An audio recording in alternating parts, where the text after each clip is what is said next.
ዕለታዊ መረጃዎችና ዘገባዎችን ይዤ መጥቻለሁ። ዘገባና መረጃዎችን ወደ እናንተ እያደረስኩ አብሬያችሁን ቆየው በለጠ ካሳ ነኝ።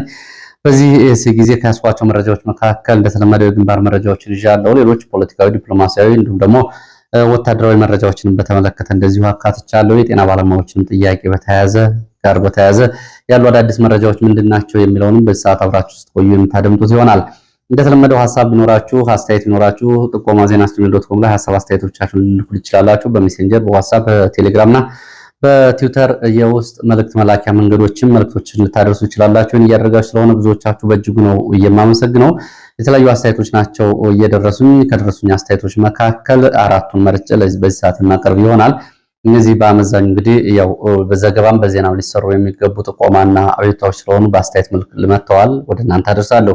የመጀመሪያው ቅሊንጦ እና አባ ሳሙኤል የሚገኙ እስረኞች የላኩት አቤቱታ ነው። በቅሊንጦ እና በአባ ሳሙኤል እስር ቤት የሚገኙ እስረኞች የኢትዮጵያ ሰብዓዊ መብቶች ኮሚሽን የእስር ቤቶች አያያዝና የእስረኞች ሁኔታ እጅጉን ተሻሽሏል የሚለው ጉዳይ የፕሮፓጋንዳ እንደሆነና ዓይን ያወጣ ውሸት ነው። እኛ በአስቸጋሪ ሁኔታ ውስጥ ነው የምንገኘው። ኮሚሽነሩ እና እንዲሁም ደግሞ መስሪያ ቤቱ በመንግስት ሚዲያዎች ይህንን መግለጹ የሰብዓዊ መብት አያያዝን በእጅጉ የሚጎዳ ያለውን ወገንተኝነትና ለፕሮፓጋንዳ ተቋሙ መጠቀሚያ መሆኑን የሚያሳይ ነው። እኛ በአስቸጋሪ ሁኔታ ውስጥ ነው የምንገኘው። ከቤተሰብ ጋር በተገናኘ ፍርድ ቤት በመቅረብ በአያያዝ እንዲሁም ደግሞ አስፈላጊ በሆኑ መሰረታዊ ፍላጎቶች በውሃ፣ በምግብ፣ በመጠጥ፣ በሕክምና በተለያዩ ችግሮች በአስቸጋሪ ሁኔታ ውስጥ ነው የምንገኘው። በተደጋጋሚ በእስር ቤት ውስጥ መብቶቻችን እየተጣሱ ድብደባ፣ እንዲሁም ደግሞ ሌሎች ዛቻዎች እየተፈጸሙብን ባለበት ሁኔታ የእስረኞች ሁኔታ ተሻሽሏል ማለቱ ተገቢነት የለውም የሚል አቤቱታና ቅሬታ አቅርበዋል። ይኸው ተስተናግዷል። ሌላው ከወያኔ ጋር ለመስራት የሚደረጉ እንቅስቃሴዎች ካሉ ከፋኖ አንጻር በሚል ኬቢቢ የተባለ በአጽሮት መልእክት ያደረሰኝ አለ። ረዘም ያለ ጽሁፍ ነው ያደረሰኝ። መሰረታዊ ጉዳይ ነው ያነሳው። ከወያኔ ጋር ለመስራት የሚያስችል ስትራቴጂካሊ አክሴፕቴብል እና ኮምፕሊመንተሪ የሆኑ የጋራ ፍላጎትና ዓላማዎች አሉ ወይ ብሎ በትልቁ ይጠይቃል። ቃል በቃል ነው። የወያኔ እውነተኛ ቀዳሚ ፍላጎት ውስጥ ምንድነው? 4 ኪሎ ወይስ ደግሞ ሌላ ርስትና ግዛቶችን መንጠቅ? ይህ አጀንዳ ካለ የሚያስከፍለው ዋጋ ይታወቃል ወይ? ብልጽግናም ህዝቡም የሚመዟቸው የተለያዩ ካርዶች ይኖራሉ። ለዚህ ኃላፊነት ማን ይወስዳል? ከወያኔ ጋር ሊያሰራ የሚችል ምንም አይነት ዓላማና ፍላጎት እንደሌለ እንደዚሁ ይህንን ሐሳብ ያደረሱ አስተያየት ሰጪው ይገልጻሉ። በራሳቸው ሐሳብ ብልጽግናን ለማስወገድ ከሚለው ጊዜያዊ አጀንዳ ባሻገር ትርፍና ኪሳራው ተሰልቷል ወይ? የወያኔ ፍላጎት የአብይ መወገድ ነው ወይ? ወይስ ደግሞ ነፃ ሀገር መገንባት የግዛትና የርስቶች ነጠቃ ነው ወይ የሚለውን ጉዳይ ሰው ረዘም ያለ ጽሑፍ ጽፈዋል። ከአምባሳደር ማሲንጋ የአሜሪካ አምባሳደር እስከ ዓለም አቀፍ ዲፕሎማቶች ድረስ ያለው ጉዳይስ መታሰብ አለበት። ወያኔ አሁን በሁኔታ ነው እየታየ ያለው የሚል ነው። እንግዲህ ያው ቢሆን የሚል ሐሳብ ይዞ የወጣ ጽሑፍ ነው። ከዚህ አንጻር ረዘም ያለ ጽሑፍ አድርሶኛል። ኬቢቢ አድርሻለሁ መልእክተን። እንግዲህ ከወያኔ አንጻር የተለያዩ ሐሳብና አስተያየቶች በተለያየ ጊዜ ሲቀመጡ ነበር። ከወያኔ ጋር መስራት አሁን ያለው ወያኔ ዓላማው ምንድነው? ነፃ ሀገር በ18 ወራት እንገነባለን ብሎ ነው እንግዲህ ከቀናት በፊት በነበራቸው ስብሰባ አቅጣጫ ተቀምጧል የተባለው። ስለዚህ ነፃ ሀገር ወያኔ ሲገነባ ወልቃይትን መርቄያለሁ ይዘህ ሂድ፣ ጠለምትን ጨምሬያለሁ ይዘህ ሂድ፣ ኮረምን የሚያንስ ከሆነ ይዘህ ሂድ፣ ወይም ደግሞ ራያና አለማጣን እነዚህን ግዛቶች ይዘህ ሂድ፣ የሚያንስ ከሆነ ደግሞ ከዛ በኋላ አብረህ ትጠይቃለህ የሚል አይነት እሳቤ ካልሆነ ከወያኔ ጋር ሊያሰራ የሚችል አሁናዊ ሁኔታ በተመለከተ ብዙዎቹ የሚያቀርቡት አስተያየት ነው። ይሄ ነው ያለው ሁኔታ። ወያኔ አሁን ይህንን የአብይ ጋር ያለውን ጉዳይ በተመለከተ ወደ ማዕከላዊ መንግስት መመለስ እንደማይፈልጉ ጌታቸው ረዳን በተደጋጋሚ ሲገልጽ ነበረ። እነሱም አሁን አብዛኞቹ እንግዲህ በተለይ የደብረጽዮን ቡድን ወደ አስመራ ሄዶ የፖለቲካ ወታደራዊ፣ ሌሎችን ደግሞ እንደውም ጽምዶ እየተባለ የሚጠራ አዲስ ህብረት ተመስርቷል። ይህ ጽምዶ እየተባለ የሚጠራውን ህብረት በተመለከተ እንደዚሁ በሌላ መረጃ ሰዓት መረጃ ይዤላችሁ ቀርባለሁ። ኬቢቢን አመሰግናለሁ። የመንግስት ወታደሮች በአውደ ውጊያ ጉዳት ሲደርስባቸው በንጹሃን ላይ የሚፈጽሙት የበቀል እርምጃን በተመለከተ መቼ ነው የሚቆመው የሚል እንደዚሁ አስተያየት ጥያቄ በዚህ በኩል ስራ እየሰራ ነው የሚሉ አስተያየት ሰጪዎች ናቸው ያደረሱ።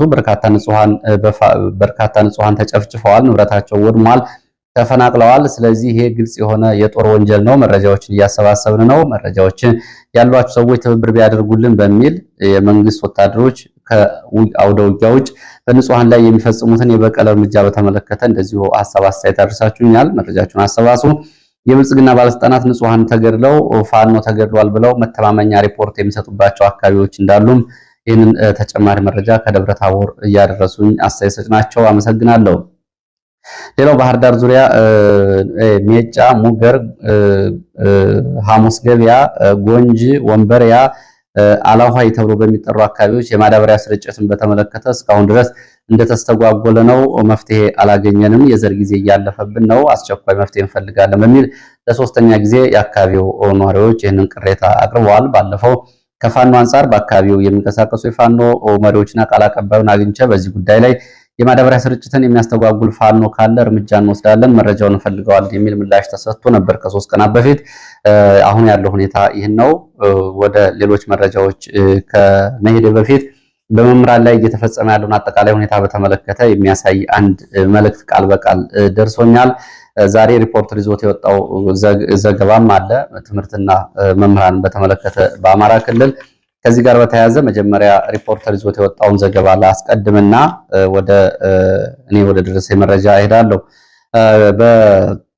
ዛሬ ሪፖርተር አሁን በዚህ ሰዓት ይዞት ከወጣው ዘገባ መካከል የጦር ሜዳ ከትምህርት ቤቶች ውጭ እንዲሆን ተጠይቋል ይላል ሪፖርተር። በፖለቲካ መነጋገር ያልፈለጉ አካላት የያዟቸውን ትምህርት ቤቶች ነፃ እንዲያደርጉልን እንፈልጋለን ብለዋል። የአማራ ክልል ትምህርት ቢሮ እና ማህበራዊ ጉዳይ ተወካዮች በዚህ መድረክ ላይ በተለይ ዶክተር ሙሉነሽ ይህንን ብለዋል። ምክትል ርዕሰ መስተዳድሯን የተባለው መንግስትም ሆነ የግጭት ውስጥ ያሉ ሌሎች አካላት በስም ያልጠቀሷቸው ትምህርት ቤቶችን ነፃ ያድርጉልን፣ ልጆቻችን ይማሩ ሲሉ ዶክተር ሙሉነሽ ጥሪ ማቅረባቸው ነው ሪፖርተር የዘገበው። በአማራ ክልል ብቻ አሁን በዚህ ሰዓት 4.1 ሚሊዮን በላይ ተማሪዎች ከትምህርት ገበታ ውጭ ናቸው። ይህ ችግር የአማራ ክልል ብቻ ሳይሆን የኢትዮጵያ ብቻ ሳይሆን የአፍሪካና የዓለም አቀፍ ችግር እንደሆነም እንደዚሁ ዶክተር ሙሉነሽ ለሪፖርተር ተናግረዋል። 4800 ትምህርት ቤቶች አሁን በዚህ ሰዓት ዝግ መሆናቸውን እንደዚሁ አንስተዋል። በክልሉ ከ160 ሺህ በላይ መምህራን የአእምሮ ጤና ድጋፍ ያስፈልጋቸዋል ሲሉም እንደዚሁ ዶክተር ሙሉነሽ ጠርተዋል። ዘገባው የሪፖርተር ነው። ከዚህ ጋር በተያያዘ የመንግስት ወታደሮች በመምህራን ላይ ከፈጸሟቸው አሰቃቂ ግድያዎች መካከል ሰሞኑን በሰሜን ወሎ ዞን በመምህራን ላይ የተፈጸመውን ጭፍጨፋ የተመለከተ መረጃ እንደዚሁ ቃል በቃል አድርሰውኛል። ወደ እናንተ ላድርስ። ምን ይላል? ሰላም በለጠ ይላል። ዋድላ ወረዳ ደለንጋ አንደኛ ደረጃ ትምህርት ቤት መምህራን ላይ ስለተሰራው ግፍ ልንገርህ ይላል። በህይወት የተረፈው መምህር ዳንኤል ሉሌ ይባላል። የትውልድ ቦታው እዚያው አካባቢ ዳውንት ነው። መምህራኖች ተሰባስበን ገላችን በወረፋ እየታጠብን ሳለ መጀመሪያ መካሻው ታጥቦ ስለጨረሰ ልብሱን ለብሶ ቆሟል። እኔም ጨርሼ ጃኬቴን በመልበስ ላይ ነበሩ። ሌሎች የሚታጠቡ ነበሩ። እንዲህ እንዳለን መታጠቢያ ቦታው መንገድ ዳር ስለነበረ የጥይት ሩምታ ተከፈተብን። ግራ ገባን፣ ተደናገጥ። መካሻው ገሰሰን እንደቆመ በብሬን ወገቡን መተው ጣሉት። ይህ እንግዲህ ባለፈው የተገደለው መምህር ነው። እኔ ለማምለጥ ስሞክር እግሬን መቱኝ። የተመታሁት እግሬ ደሴ ሆስፒታል ስተኛ አሳየኝ። የተመታው የግራ እግር ቅልጥሙን ነው፣ አጥንቱ ተሰብሯል ይላል። ይህንን እየታዘቡ ከእንግዲህ መምህር ሆኖ የማስተማር እድል የለውም። የአካል ጉዳተኛ ሆኗል፣ ቋሚ አካል ጉዳተኛ።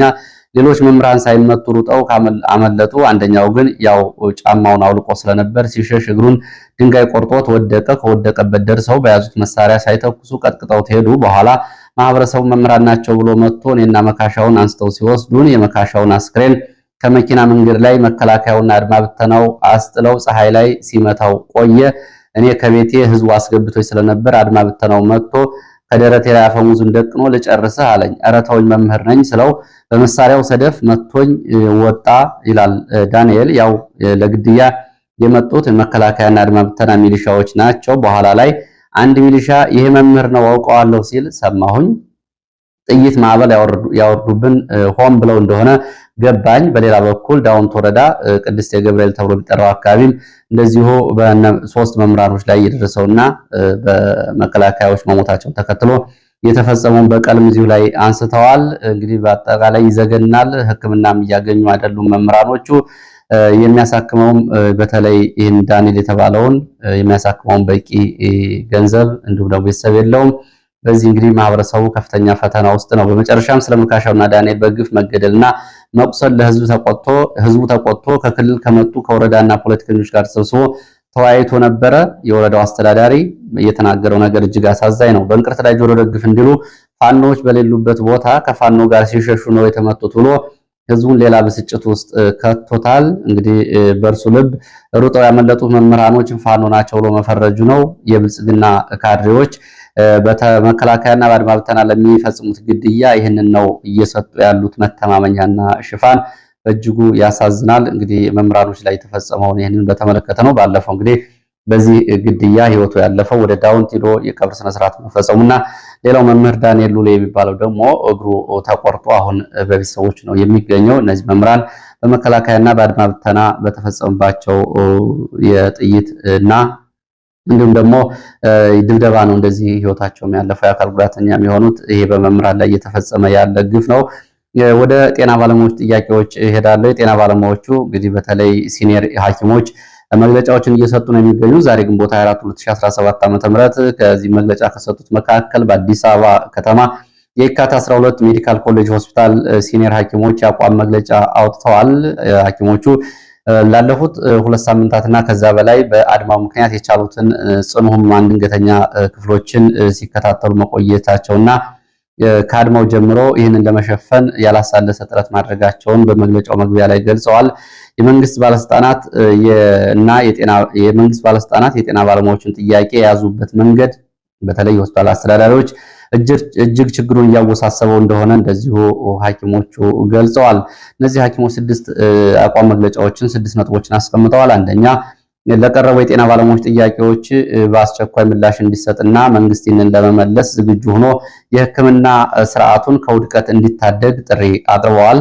ሌላው ሬዚደንት እና ኢንተርን ሐኪሞች ላይ የተወሰነውን የማባረር ውሳኔ ተገቢነት የሌለውና የማይቀበሉት መሆኑን የካቲት ሆስፒታል የወሰነው ውሳኔ ለጤናው ዘርፍ የከፋ ጉዳት የሚያመጣ መሆኑንና ራበይ ብሎ ለጠየቀ ባለመብትና እንዲሁም ደግሞ ባለሙያ ይሄ ምላሽ መሰጠቱ ተገቢነት የሌለውና ተቀባይነት የሌለው ስለሆነ በአስቸኳይ እንዲመለሱ እንደዚሁ ጠይቀዋል። ሶስተኛ በመንግስት ሚዲያዎች እየተላለፉ ያሉት የጤና ባለሙያዎችን ስብዕና የሚያንቋሽሹ ኃላፊነት የጎደላቸው ዜናዎችና ዘገባዎች በአስቸኳይ እርማት እንዲደረግባቸውና እንዲቆሙ ይህንን የጤና ባለሙያዎችን ጥያቄ ሚዲያዎቹ በአዎንታዊነት መፍትሄው ላይ ሚናቸውን እንዲወጡ ጠይቀዋል። እንግዲህ ስም ከማጥፋት እንዲቆጠቡ። ሌላው የጤና ባለሙያዎች ጥያቄ አለመመለስ ሀገሪቱ መቋቋም የማትችለው አደጋ ይዞ እየመጣ ስለሆነ በአስቸኳይ የሚመለከተው አካል የጤና ባለሙያዎችን ጥያቄ እንዲቀበል እንደዚሁ ጥሪ አድርገዋል።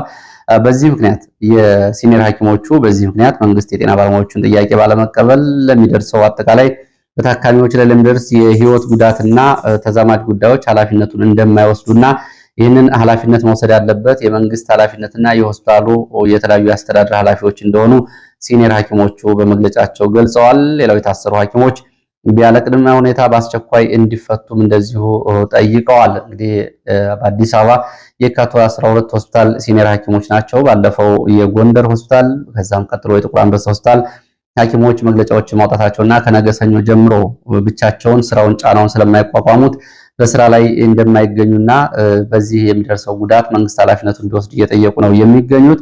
የጤና ባለሙያዎች በማህበሩ ቦርድ በኩል የሚተላለፉ መረጃዎችን ብቻ እንዲከታተሉ እንደዚሁ አሳስበዋል። ቦርዱ አንድነትን ለመበተን የሚሰሩ ግለሰቦች መኖራቸውና በእነሱ እንደርሸባቸዋለሁ ሲል የጤና ባለሙያዎች ማህበር ቦርድ ገልጿል። አድማው ተጠናቋል እያሉ ሐሰተኛ መረጃ የሚያሰራጩና ወደ ስራ ግቡ ከመንግስት ጋር ድርድር ተጀምሯል መፍትሄ ሊሰጥ ነው በሚል እነዚህን የሚያደርጉ እንዳሉ ደርሰንበታል። እነዚህ አካላት እንቅስቃሴያቸው የመበተን ተልዕኮ ያላቸው እንደሆኑ ደርሰንበታል። ስለዚህ ሬዚደንት ሐኪሞችንም ወደ ስራ እንዲገቡ የሚገፋፉ ቺፍ ሬዚደንቶች እንዳሉም ደርሰንበታል። ከድርጊታቸው እንዲቆጠቡና ጥያቄው ሳይመለስ አንድነታችን ለመበተን ከሚያደርጉት እንቅስቃሴ እንዲቆጠቡ።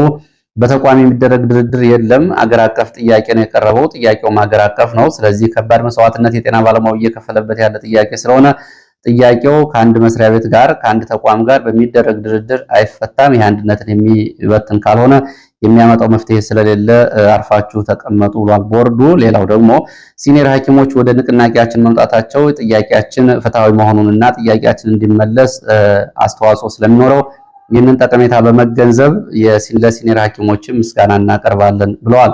ጥያቄዎቹ እስኪመለሱ ድረስ የማህበሩ ቦርድ ከሚያሰራጫቸውና ከሚያሳውቃቸው መረጃዎች ውጭ የተለየ አጀንዳ እንደሌለም እንደዚሁ የሐኪሞቹ መግለጫ ይህንን ገልጿል። ቦርዱም ይህንን አሳስቧል።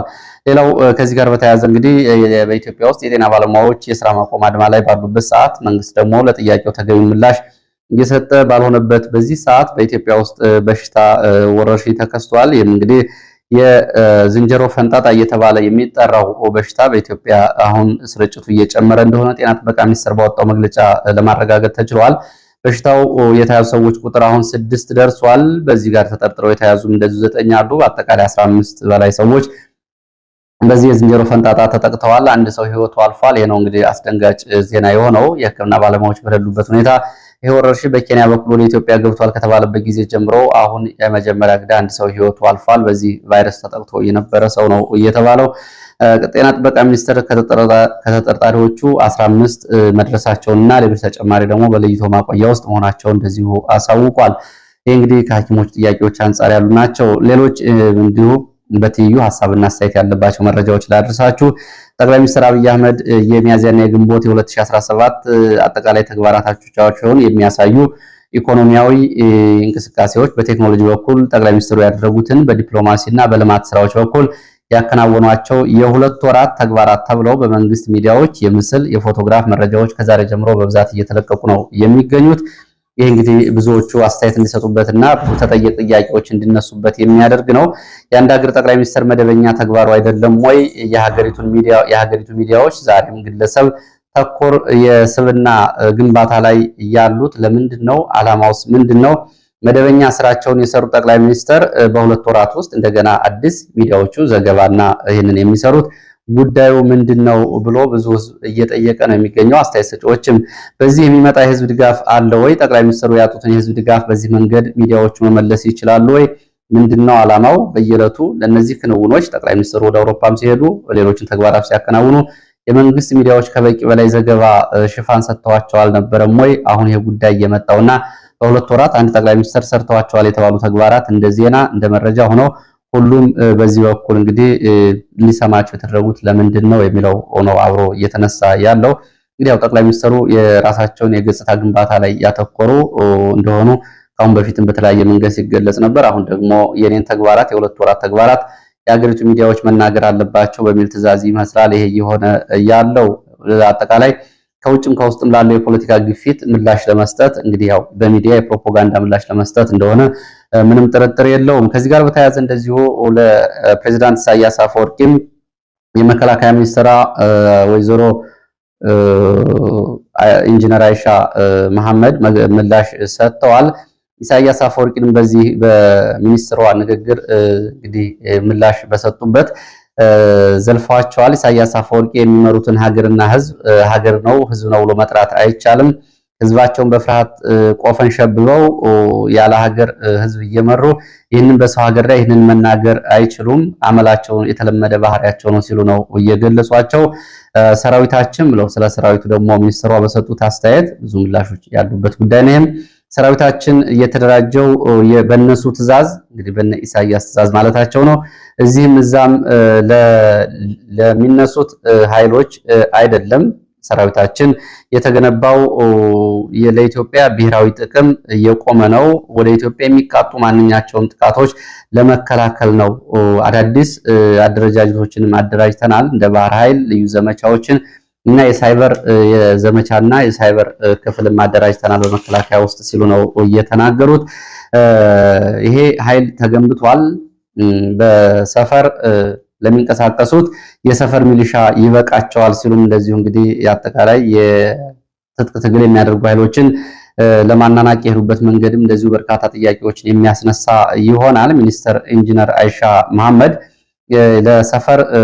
በሰፈር አለን ለሚሉት የሰፈር ሚሊሻ በቂ ነው፣ በርካታ የሰፈር ሚሊሻ እያሰለጠን ነው ብለዋል። እዚህ ላይ እንግዲህ ለሚኒስትሯ አንድ ሁለት ጥያቄዎችን አቅርቤ ወደ መረጃዎቹ እሄዳለሁ። የመጀመሪያው እዚህም እዛም ብለው የገለጿቸው እነማን ናቸው?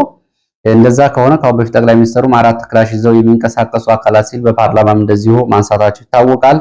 እነዚህ የሰፈር ሚሊሻ በቂያቸው ከሆነ ለምን እስካሁን ድረስ በእነዚህ ላይ እርምጃ መውሰድ አልተቻለም? በኦሮሚያም በአማራ ክልል በተለያዩ አካባቢዎች ከ1 ሚሊዮን በላይ ሚሊሻ አሰማርታችሁ አልነበረም ወይ? ጉዳዩን መቆጣጠር ለምን አልተቻለም የሚለው ጉዳይ አብሮ የሚነሳ ነው።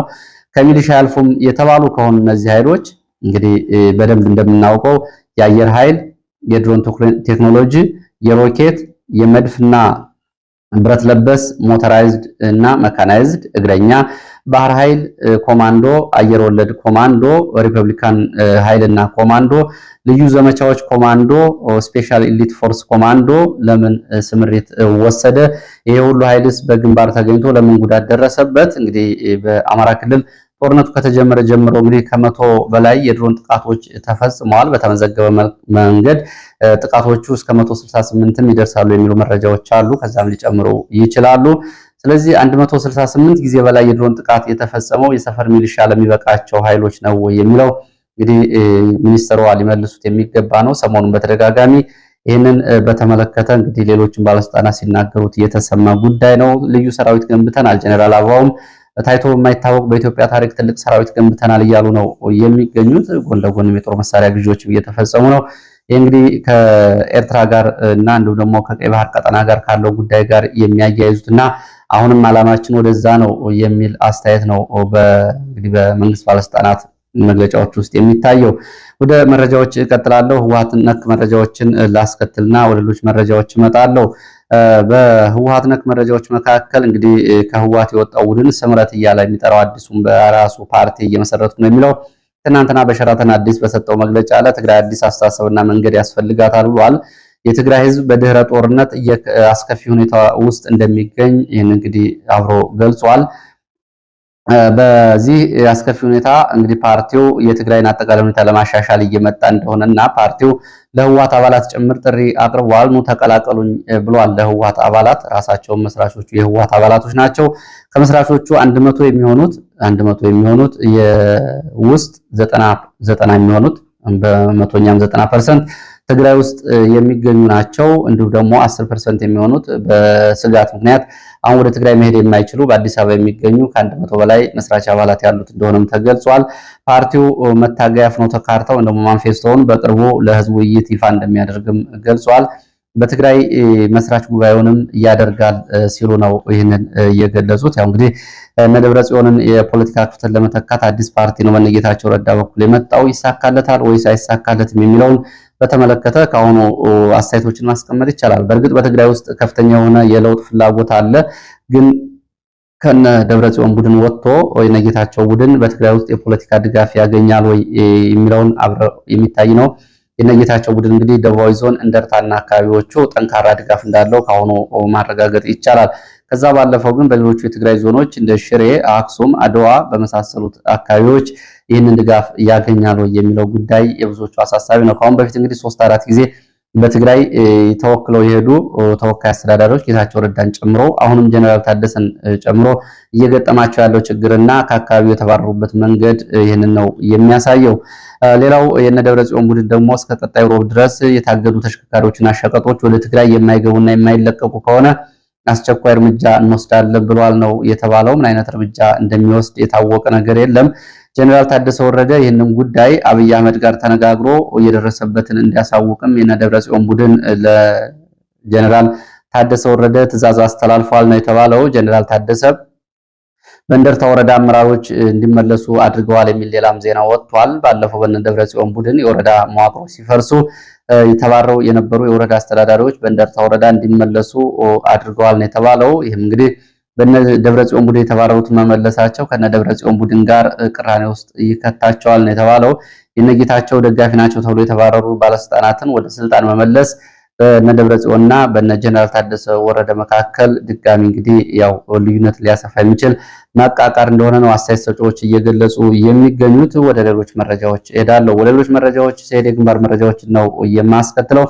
ወደ ደቡብ ወሎ ምዕራብ ወረዳዎች የሚወስዱ መረጃዎች ላስቀድም። ደቡብ ወሎ ምዕራብ ወረዳዎች መቅደላ ከአማራ ሳይንት አዋሳኝ ቀበሌዎች ውጊያ ተደርጓል ተብሏል። ዋሮ ጊሳ ተብሎ በሚጠሩ በሁለት አቅጣጫዎች ነው ከመንግስት ኃይሎች ጋር ውጊያ የተደረገው። በሁለት አቅጣጫዎች የመጡ የመንግስት ኃይሎች ጋር በተደረገው ውጊያ የደረሰው ሰብአዊ፣ ቁሳዊና ወታደራዊ ጉዳት አልታወቀም ሲሉ የመረጃ ምንጮቹ ገልጸዋል። በውጊያው ተከታታይ የቡድን መሳሪያዎች ድብደባ ተፈጽሟል።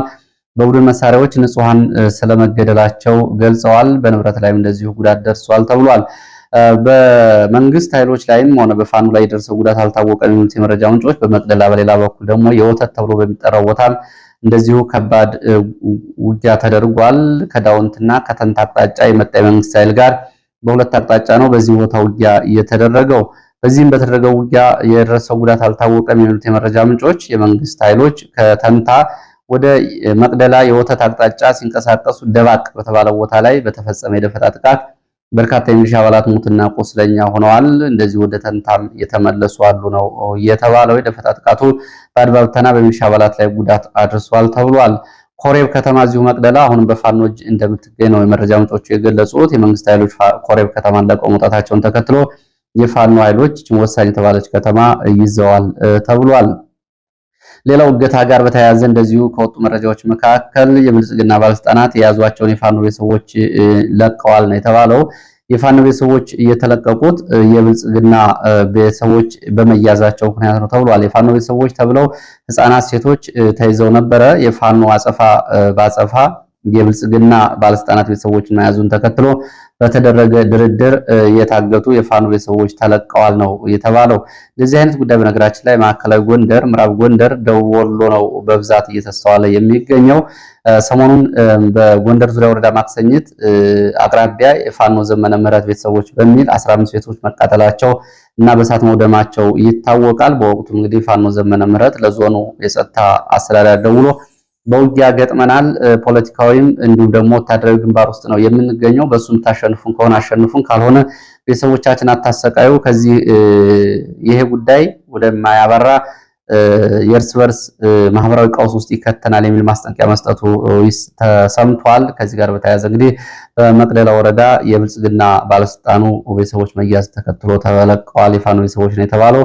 እስቴ ደንሳ ከሁለት ቀናት በፊት እንደዚሁ የፋኖ መሪ ነው የተባለ አባት በመንግስት የጸጥታ ኃይሎች ወደ እስር ቤት ከተወሰደ በኋላ በእድሜ የገፉ አዛውንት ተገድለዋል። ደንቢያም ሰሞኑን በተመሳሳይ ልጅዎት ፋኖ ነው በሚል የ84 ዓመት አዛውንት በምርኩዝ ከምኝታቸው እንዲነሱ ከተደረጉና ወደ ውጭ እንዲወጡ ከተደረጉ በኋላ ተገድለዋል።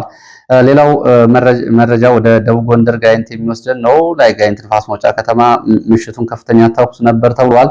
ከምሽቱ 3 ሰዓት ከሩብ ጀምሮ ተከታታይ ተኩስ ነበር የሚሉት የመረጃ ምንጮቹ ፓትሮል እያደረገ በነበረ ወታደራዊ ተሽከርካሪ ላይ ድንገተኛ ጥቃትም ተፈጽሟል። በፓትሮል ላይ የነበሩ የአድማ ብተና አባላት ሙትና ቁስለኛ ሆነዋል። ንፋስ መውጫ ሆስፒታል የገቡ ስለመኖራቸውም እንደዚሁ የመረጃ ምንጮቹ ገልጸዋል። በዚህ ሰዓት የክልሉ ከፍተኛ ባለስልጣናት እንደዚሁ በአካባቢው ይገኙ ነበር ይህ ጥቃት ሲፈጸም ያሉት የመረጃ ምንጮች ተኩሱ ለሰዓታት ቀጥሎ ነበረ ብለዋል። ሰሞኑን በዚሁ ቀጠና በ4 ቀናት ብቻ 7 ቦታዎች ላይ በተፈጸመ የደፈጣ ጥቃት ከፍተኛ ወታደራዊ አዛዦችን ጨምሮ መንግስት ወታደሮች ሙትና ቁስለኛ መሆናቸውን ነው የመረጃ ምንጮቹ የገለጹት። ወደ ሰሜን ወሎ ሀብሩ ወረዳና አምባሰል ተራሮች አካባቢ እንደዚሁ ወታደራዊ እንቅስቃሴዎች አሉ። ወደ ውርጌሳ ገንፎ ተብሎ ወደሚጠራው ቦታ በሌሊት በርካታ የመንግስት ወታደሮች ገብተዋል። ግን እስካሁን በአካባቢው የተለየ ነገር የለም ነው የተባለው። ጊራና ሸለቆ እንደዚሁ ጊራና ከተማም የብልጽግና ባለስልጣናት ስብሰባ ጠርተው ነበር። በአካባቢው ተኩስ ተቀስቅሶ ነበር ማለዳ ተብሏል። የደረሰው ጉዳት አልታወቀም። ሌላው መረጃችን ወደ ሰከላ ባሶሊበን እና ቲሊሊ አካባቢ የሚወስደን ነው። ሰከላ ባሶሊበን አካባቢና እንደዚሁ ምስራቅ ጎጃም እና ርጅናና ውጋ ከስምሪት ቀጠናዎቻቸው በመውጣት በርካታ የመንግስት ወታደሮች ከፋኖ ጋር ተቀላቅለዋል ተብሏል። በዚህ እንግዲህ በሁለት ቀናት ብቻ ቁጥራቸው ወደ 11 የሚደርሱ የመከላከያ አድማ ብተና የሚሊሻ አባላት ወደ ፋኖ ተቀላቅለዋል ተብሏል። ከተቀላቀሉት ውስጥ የሻለቃ መሪን ጨምሮ የመካናይዝድ አባላት ይገኙበታል የተባለው። ሰከላ ደግሞ ለሰላም አስከባሪ ተብሎ ከሰለጠኑት የሚሊሻ አባላት መካከል ትላንትና መሻሹን ወደ ፋኖ የተቀላቀሉ አሉ ነው የተባለው። ወደ ቲሊሊ ስንሄድ ቲሊሊ ዙሪያ በፋኖ ስም ሲዘርፉ የነበሩ ዘራፊዎች እርምጃ ተወስዶባቸዋል ተብሏል። ወንዳይ ተብሎ በሚጠራ ቦታ ተሽከርካሪዎችን እያስቆሙ ይዘርፉ የነበሩና ራሳቸውን ፋኖ እያሉ ይጠሩ የነበሩ ዘራፊዎች ላይ ነው የአማራ ፋኖ ብሔራዊ ኃይል አገው ምድር ክፍለ ጦር ዘንገና ብርጌድ እርምጃ መውሰዱን ለማወቅ የተቻለው። በነገራችን ላይ ከዝርፊያ ጋር በሚፈጸም ለማህበረሰቡ ረፍት መስጠት ያስፈልጋል። እውነተኛና ትክክለኛ ፋኖዎች የሚለዩበት ነው። በፋኖ ስም የሚያጨረብሩት እንደዚህ እርምጃ ካልተወሰደና እንዲሁም ደግሞ ለማህበረሰቡ እውነታውን ካላወቀ አጠቃላይ ፋኖን በዚህ መንገድ በመፈረጅ የከፋ ማህበራዊ ተቀባይነት ሊያሳጣ ይችላል። ዛሬ እሁድ ነው። በተለያዩ የአማራ ክልል አካባቢዎች የሚገኙ የብልጽግና ባለስልጣናት ወደ ፋኖዎች ሽምግልና ልከዋል እና ሊልኩም እየተዘጋጁ ነው የሚል መረጃም እንደዚሁ ተሰምቷል። በተደጋጋሚ እንግዲህ ተሞክሮ የከሸፈው ተግባር ነው የሚሉት የመረጃ ምንጮች የፖለቲካ ጥያቄዎችን በሀገር ሽማግሌ በሃይማኖት አባቶች ይፈቱ ይመስል አሁንም ይህንን እያሉ ነው የሚገኙት። በዚህ በኩል ሽማግሌዎችም የፖለቲካ ጥያቄዎችን በመገንዘብ ጥያቄው የሚፈታው በዚህ በአካባቢ ሽምግልና ስላልሆነ ይህንን ጉልበታችሁ እንዳታባክኑ በሚል ጥሪ ያቀረቡ የፋኖ መሪዎች አሉ። ለሰዓት ያስኳቸው መረጃዎች እነዚህ ናቸው። ተከታተላችሁ በእጅጉ አመሰግናለሁ። በሌላ ተመሳሳይ መርሃ ግብር እስከምንገናኝ መልካም ጊዜ